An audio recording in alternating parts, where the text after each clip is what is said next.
Faça seu negócio decolar.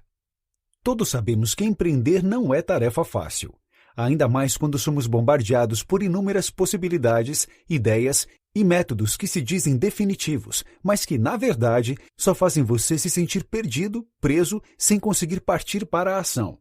Mahatma Gandhi, Nelson Mandela e Martin Luther King, três dos mais importantes líderes mundiais do século passado, foram unânimes em dizer que a melhor maneira de propagar o conhecimento sobre empreendedorismo é transmitindo exemplos.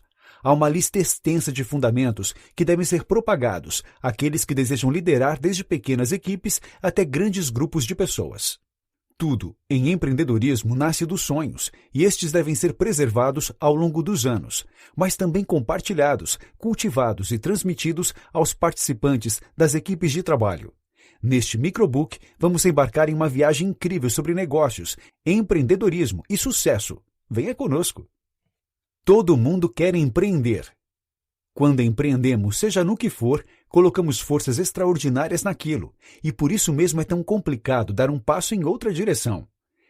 Sabemos que em nossa cultura, não desistir é considerado uma virtude. Isso vai da dieta nova que você está começando até a rotina estafante num trabalho tedioso.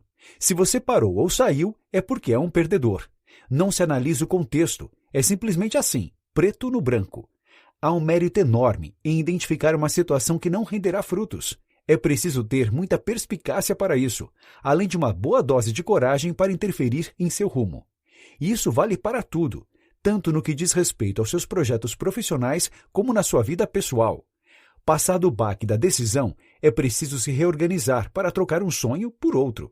Quem já passou por isso sabe que não há mágica. Você precisa se superar todos os dias. Quando não temos opções, nós nos vemos obrigados a acreditar em sonhos maiores. Então eu fiz a seguinte pergunta: qual é a paixão que me motiva? Para muitas pessoas, essa pode ser uma resposta complicada, porque pouquíssimas vezes colocamos paixão e motivação na mesma sentença, quando queremos falar sobre escolhas profissionais, não é verdade? Mas devemos, pois paixão e motivação são essenciais para empreender. Empreendedorismo de palco. O empreendedorismo de palco vem sendo muito difundido com suas palestras e suas teses motivacionais. Está matando os empreendedores brasileiros. Esse tipo de ajuda só vem de ilusões, fazendo as pessoas acreditarem que é possível faturar alto da noite para o dia, apenas seguindo cartilhas e teorias. Isso não acontecerá. Só os palestrantes é que verão suas contas bancárias engordarem. E o mais chocante disso tudo é que boa parte deles sequer abriu uma empresa de verdade. E como conseguem isso? São mestres em elaborar palestras, não há como negar. No fundo, esses empreendedores sem CNPJ são grandes animadores de palco. Emulam a voz como bons contadores de histórias. Sabem fazer suspense, contam piadas, interagem com a plateia. Eles, na verdade, possuem grande veia artística. São pessoas muito capacitadas para entreter os ouvintes. Você até acha que é fácil colocar a engrenagem para rodar. O problema é que aquilo que ensinam não necessariamente terá grande aplicação no dia a dia do empreendedor. Quer um exemplo? Vamos falar de um assunto que é tabu para nós empreendedores: grana. Você pode empreender quanto quiser, mas sem capital não vai a lugar nenhum. Os empreendedores de palco fazem a plateia acreditar que alguma alma caridosa olhará para sua ideia mirabolante e bancará os seus custos. Negativo. Ninguém faz negócios com gente que não conhece. Todos buscam pessoas com que partilham interesses semelhantes ou que estejam no mesmo círculo de convivência. O empreendedor que não tem capital está morto, e essas palestras insistem em dizer que basta você ter uma ideia. O empreendedor precisa de planos. Entre eles, os dois mais importantes são a ideia e a forma de captar o investimento para fazê-la acontecer. É bom você saber que isso não se aprende nas cadeiras escolares, em cursos e palestras. É necessário planejar, é claro, mas sem encostar a barriga no fogão, ou seja, sem ir para a linha de frente e encarar a dura realidade de abrir um negócio no Brasil, é impossível que sua ideia avance. Para evitar ciladas típicas de empreendedores de palco, recorra ao colega Bob Wollheim, sócio-diretor da Brands Conversations e coautor do livro Nasce um Empreendedor. Ele diz que uma das coisas importantes antes de gastar um bom dinheiro nessas palestras é observar se os dados que o palestrante apresenta justificam o sucesso que afirma ter. Outros pontos, segundo ele, são: motivação. A palestra é mais baseada em motivação do que em conteúdo aplicável. Sucesso. Afirma ter conseguido resultados expressivos, mas não disponibiliza nenhuma informação a respeito. Tudo eu. O discurso é concentrado apenas em suas experiências pessoais, em geral exageradas. Esnobismo. Deixa de lado ferramentas consagradas de gestão, como modelo de negócios. Alguns colegas que foram a palestras desse tipo me contaram que o clima lá dentro é realmente empolgante. A velocidade da fala, as pausas e a movimentação no palco deixam tudo bastante atraente. Esses conhecidos me disseram que saíam de lá com a sensação de que poderiam começar o próprio negócio, mas logo em seguida enxergavam a realidade de que não estavam verdadeiramente preparados para assumir um projeto desse tamanho. A coisa acabava ficando apenas na conversa de bar. Você já deve ter passado por situação semelhante. Um lança na roda de conversa a ideia que teve sobre um negócio sensacional e inovador. Outro afirma ter pensado em algo parecido. Um terceiro conta que precisa de algo que o motive porque não suporta mais o chefe. Fulano complementa dizendo que tem até o ponto ideal. Aquela empolgação deixa todo mundo ainda mais inebriado. A conta chega, cada um segue seu rumo para casa e no dia seguinte volta para a sua rotina, deixando aquela ideia de lado, aturando os desmandos do diretor, achando difícil começar algo nesta altura do campeonato, com a carreira já encaminhada. Meu negócio não decola. A maioria, como podemos perceber como nossos amigos e familiares, ficará apenas na conversa. Alguns vão um pouco além. Farão alguns cursos, acompanharão vídeos no YouTube com dicas para chegar ao sucesso e, em certos casos, até procurarão um especialista para uma mentoria. Ao fim e ao cabo, acharão um negócio arriscado demais. E uma ladainha sem fim se formará como desculpa para recuar. Isso demandará muito esforço. Não era bem o que eu queria. Minha ideia era ter uma renda extra, sem precisar ralar tanto. Perderei o fim de semana trabalhando, não terei mais férias, nem 13º salário. Na hora de empreender, é necessário saber que você precisará, sim, estar atento a todos os detalhes. É raro encontrar um empreendedor de sucesso que não seja obcecado pelo trabalho. Toda ação, por menor que seja, será um passo a mais na direção do seu objetivo, e você terá de se superar todos os dias. Precisará pegar aquela ideia que teve e avançar sobre ela com força total. Se não for boa, mude, mas não perca o ímpeto de continuar tentando. E se for uma boa ideia, continue com toda a energia. Os erros mais comuns. José, como o chamarei para preservar sua identidade, disparava 1000 palavras por minuto. Fazia todos os cursos possíveis. Se a esposa não o impedisse, passava as noites em claro atrás de informações. Sua sede por conhecimento se mostrava admirável. José acreditava, porém, numa mentira que a maioria dos empreendedores aceita. Denomina-a complexo de Cinderela, pois quem é afetado por ela crê na possibilidade de alguém, um dia, entrar na sua vida e mudá-la completamente. O empreendedor com esses sintomas pensa que um investidor chegará com um cheque rechonchudo para lhe entregar e, em consequência do sucesso futuro, aparecerá numa revista conceituada como modelo de empreendedor. Quem sabe não planeje uma viagem para Maranello, na Itália, para encomendar uma Ferrari? Se pensa que isso acontecerá com você, atenção, o sinal está amarelo. Reprograme todo o seu conceito de negócio. Neste mundo, você precisa mergulhar de cabeça para, quem sabe um dia, poder dirigir uma Ferrari por 10 minutos, quando lhe sobrar tempo. Caso contrário, ficará estacionado na pista pensando em como decolar. Quanto a José, de vez em quando nos encontramos. É sempre uma reunião bacana, até porque ele é um homem de muito valor e conhecimento. No entanto, verdade seja dita, ele ficará preso no campo da especulação enquanto não mudar sua conduta. Como nasce o empreendedor? Um estudo recente realizado pelo Barclays Bank, da Inglaterra, em parceria com o Centro de Psicometria da Universidade de Cambridge, uma das mais renomadas instituições de educação superior do mundo, mapeou o perfil psicológico do empreendedor e como ele tira o projeto do papel. O levantamento ouviu e analisou mais de 2.000 pessoas, entre empresários e empregados, na Alemanha, em Singapura, no Reino Unido e nos Estados Unidos. Eles decidiram investigar a mente dos empreendedores por acreditar que esses empresários são colaboradores cada vez mais importantes no desenvolvimento econômico e no progresso social. Estão aí mais 2 bons motivos para você começar seu negócio. Bem, os pesquisadores perceberam que, na maioria das vezes, a imagem do empreendedor não é retratada com fidelidade, há muito achismo e pouco rigor científico. Segundo os autores do levantamento, os empreendedores não podem ser tratados como um grupo homogêneo e, por isso, tornou-se relevante compreender as diferenças individuais no comportamento empresarial. e eles encontraram muitas delas e separaram os empreendedores em dois grandes grupos, A e B. No grupo A, os empreendedores são definidos como artísticos, organizados, altamente competitivos, emocionalmente estáveis, nem extrovertidos nem introvertidos. É um perfil observado em posições de liderança. Já o empreendedor do tipo B é o mais tradicional ou conservador, emocional, espontâneo e mais focado no trabalho em equipe.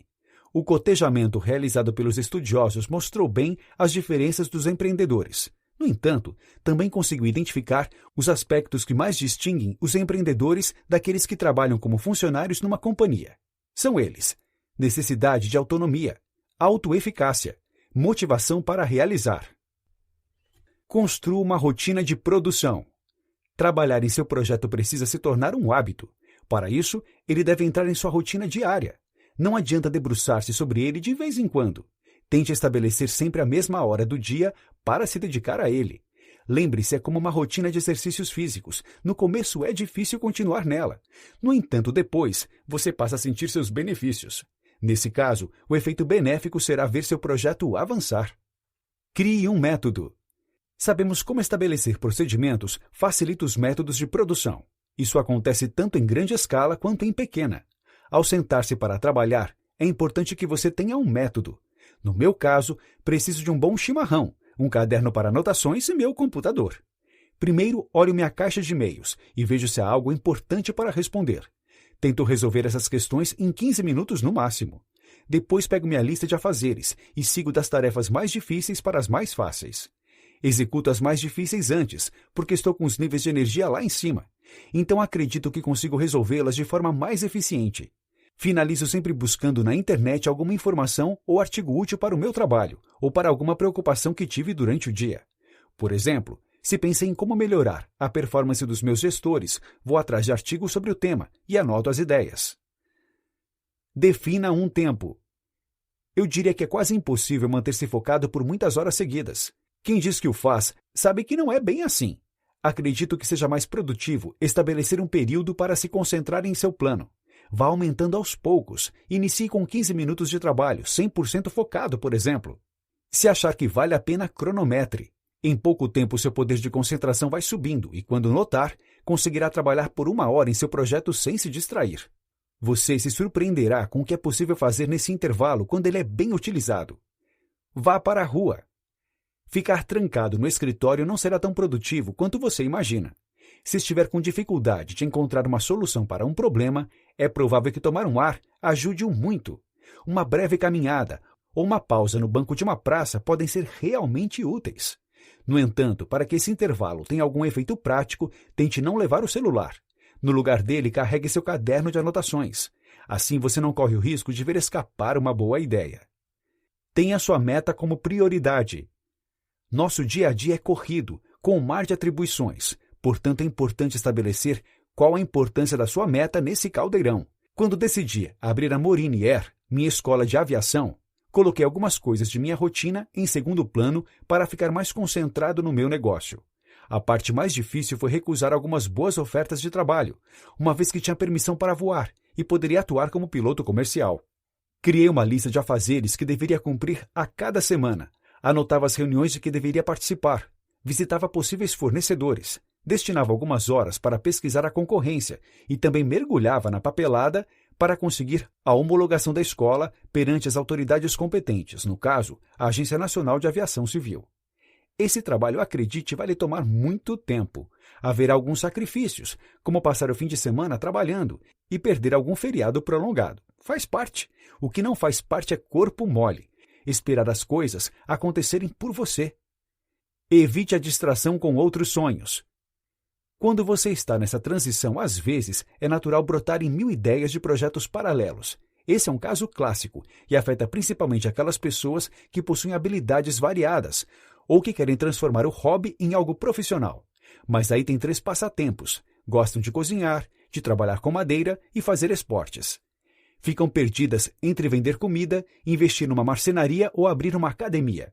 Se há dúvidas sobre qual a melhor opção, pesquise, estude o mercado, converse com quem é da área. Contudo, não perca muito tempo nessas atividades preliminares. Depois da análise, é a hora de evitar pensar em outra coisa. A distração atrapalha até um empresário que já está atuando. Pare de dizer, faça isso depois. É fato, você esquecerá, atrasará e acabará fazendo de qualquer jeito. Tire as coisas da frente assim que a demanda chegar. Se você precisa reunir papéis e documentos importantes para dar seguimento à sua empresa, faça isso de uma vez. Se precisa criar uma lista de fornecedores divididos por região e especialidade, faça-a. É árduo e trabalhoso, porém, quando bem executado, vai lhe poupar um tempo enorme. Tenho um pensamento que sempre me ajuda. Todo dia é segunda-feira. Não deixe para começar depois, vá com fome ao seu objetivo. Mente aberta. Com o passar dos anos, desenvolvi uma habilidade que sempre quis: ouvir mais, muito mais e falar menos, bem menos. Como diz o velho ditado, temos 2 orelhas e uma boca. Faz sentido. Avancei muito nesse ponto, mas sei que ainda é possível aprimorá-lo. Percebi na prática que essa dinâmica me ajudou a tomar decisões melhores e, principalmente, a agir com mais eficácia. Quem me conhece há muito tempo notou essa diferença. Um amigo que não me via há algum tempo, quando me encontrou numa reunião informal, perguntou-me: "O que está acontecendo, Fabrício? Você está muito quieto." Disse a ele que estava fazendo um esforço enorme para não interromper, para que continuasse com sua ideia até o fim. Como empreendedor, será comum que seus colaboradores o procurem para expor algum problema, pedir orientação ou passar um retorno sobre um pedido que você havia feito. Sua forma de agir com eles pode, acredite, interferir nos resultados. Percebo que alguns funcionários são ótimos especialistas e solucionadores de problemas, mas possuem dificuldades em concatenar as frases de maneira assertiva. Em nosso mundo corrido, estamos cada vez mais intolerantes. Mal damos tempo para que alguém se expresse e já vamos logo cortando. Evitar que isso ocorra é possível, porém você terá de ser vigilante e se controlar quando tiver vontade de cortar a fala de alguém. No outro lado da moeda, é importante também desenvolver sua capacidade de articulação de ideias, de concatenar as frases de forma assertiva e com clareza. Análise de mercado. Se há uma tarefa a qual você deve se dedicar com muita vontade, essa é a análise de mercado. Ela está intrinsecamente ligada com o planejamento, parte essencial do processo de empreendedorismo. Cometer equívocos aqui pode ser muito prejudicial para o seu negócio. Nessa fase, você analisará quem são seus clientes potenciais, seus concorrentes e seus fornecedores. Exige estratégia e foco. Sem uma ideia clara do que e para quem você pretende oferecer, não há muita chance de as coisas irem bem. Plano de marketing. Não adianta ter um produto ou um serviço de qualidade se ninguém souber disso. Essa máxima vale para reforçar a importância de um plano de marketing para o seu negócio. Esperar que ele cresça organicamente no boca a boca vai lhe trazer muitas frustrações, pode acreditar. Sua estratégia de marketing, segundo ensinamentos do Serviço Brasileiro de Apoio às Micro e Pequenas Empresas, SEBRAE, deve respeitar os seguintes tópicos: produto, preço, praça, promoção e pessoas. É preciso ter muito claro que tipo de produtos e serviços você oferecerá e, por consequência, quanto cobrará por eles, levando em conta os custos, os impostos e o lucro. Para conquistar mercado, algumas empresas apostam em preço mais baixo do que o praticado, o que pode levar os consumidores a acreditar que é um item de qualidade inferior. Outras companhias tentam emplacar um preço mais elevado, apostando na valorização do produto e trabalhando com o fator psicológico de que, por ser mais caro, é melhor. Plano operacional. Liste também os equipamentos, os materiais, a quantidade de profissionais, a qualificação que precisam ter e o tempo para realizar cada tarefa. Um bom plano diminui o desperdício, aumenta a produtividade e facilita a interação e a comunicação entre as pessoas. Se você decidiu investir num supermercado, pense, por exemplo, que ele precisará de área de estacionamento, um depósito, um espaço para que os fornecedores façam entrega. É necessário avaliar com quantas gôndolas você trabalhará, onde ficará o açougue, os frios e os laticínios, quantas caixas registradoras haverá, etc. Outro ponto importante do plano operacional é tentar estimar a sua capacidade produtiva ou quantos atendimentos consegue realizar por mês e quais serão seus principais fornecedores. Plano financeiro. É bem fácil imaginar o que acontece se o seu negócio não tiver um planejamento financeiro ajeitado. Ele vai quebrar. É isso.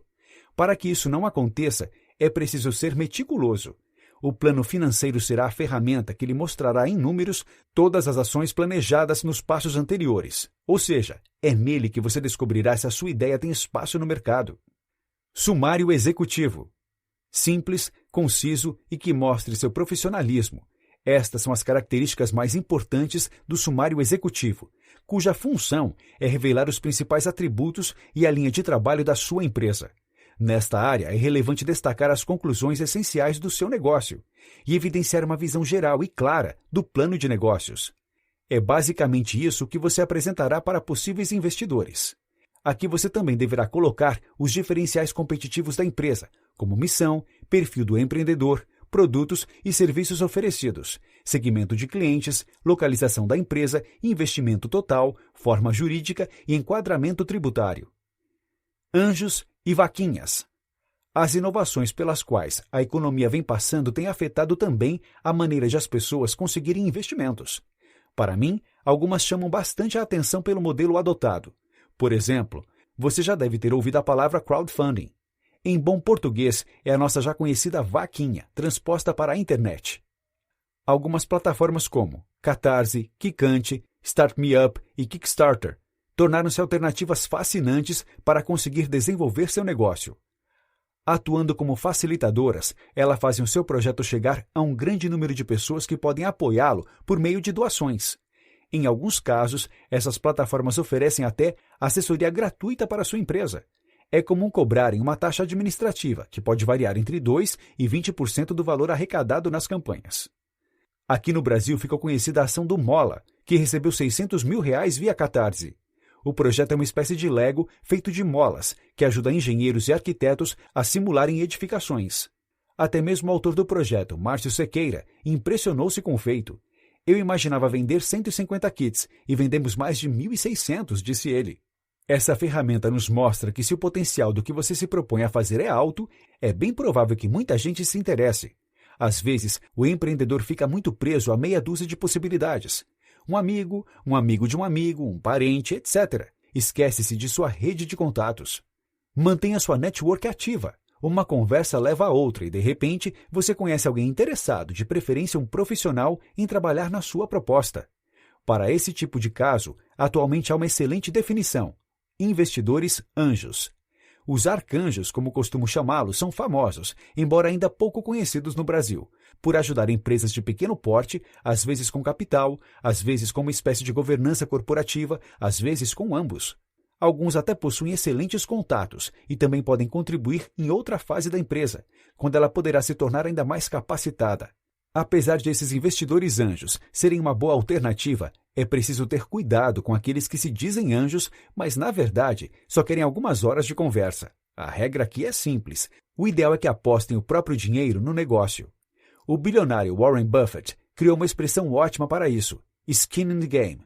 Algo como colocar a mão no fogo em português, ou seja, comprometer-se de verdade. Lembre-se também de que o melhor investidor é, na realidade, um grande facilitador. É quem lhe permite alçar o voo do empreendedorismo. Os anjos são pessoas com elevado número de horas de voo no mercado e que detêm capital para investir em projetos com alto potencial de crescimento. Geralmente são empresários ou executivos que trilharam a carreira do sucesso profissional e querem apoiar aqueles que estão no início do percurso. Você já deve ter ouvido falar deles, mas sabe como eles operam? Então vamos lá. Esses investidores anjos comumente aplicam smart money, dinheiro inteligente, que é a expressão utilizada para definir não só os recursos financeiros, mas também os conhecimentos, a experiência e a rede de relacionamentos. A participação que terá será minoritária e, em regra, eles não ocupam cargos na empresa. O papel deles é o de mentoria e aconselhamento. Eles não ganharam a alcunha de anjos sem motivos. É bom frisar que há gente mal intencionada por aí.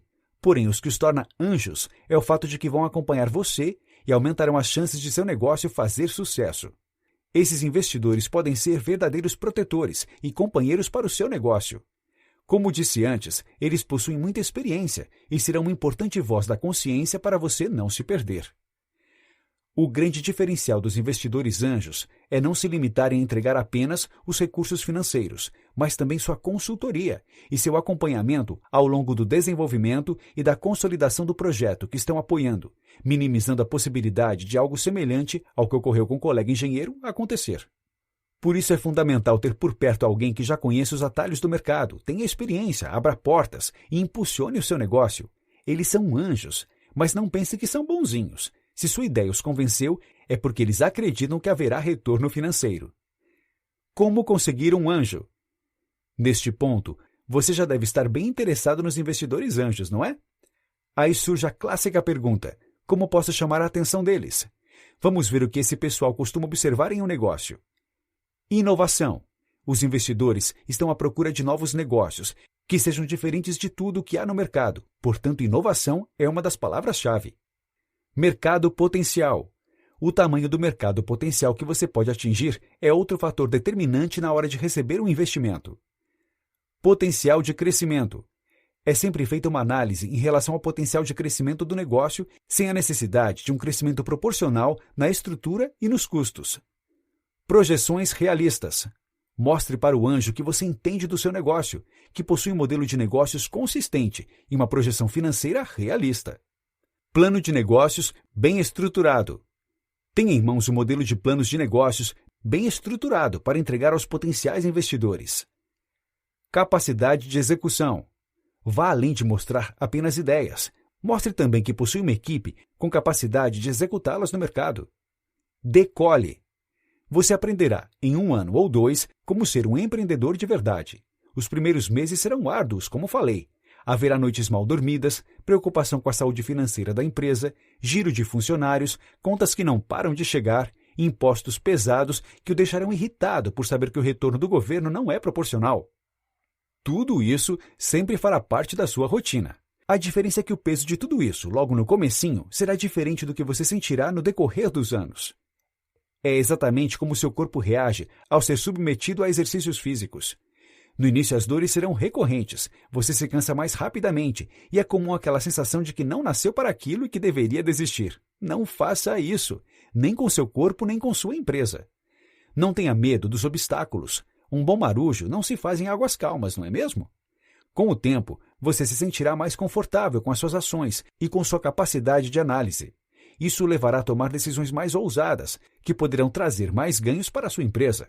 Ou também rever medidas, sistemas e processos para aumentar a produtividade, a qualidade e a lucratividade. Sua confiança em si mesmo aumentará muito, só não a deixe superar sua capacidade de análise. Quando estamos confiantes, acabamos correndo mais riscos, e isso nem sempre é bom para os negócios. Pode resultar em uma má compra ou passar uma imagem equivocada sobre você.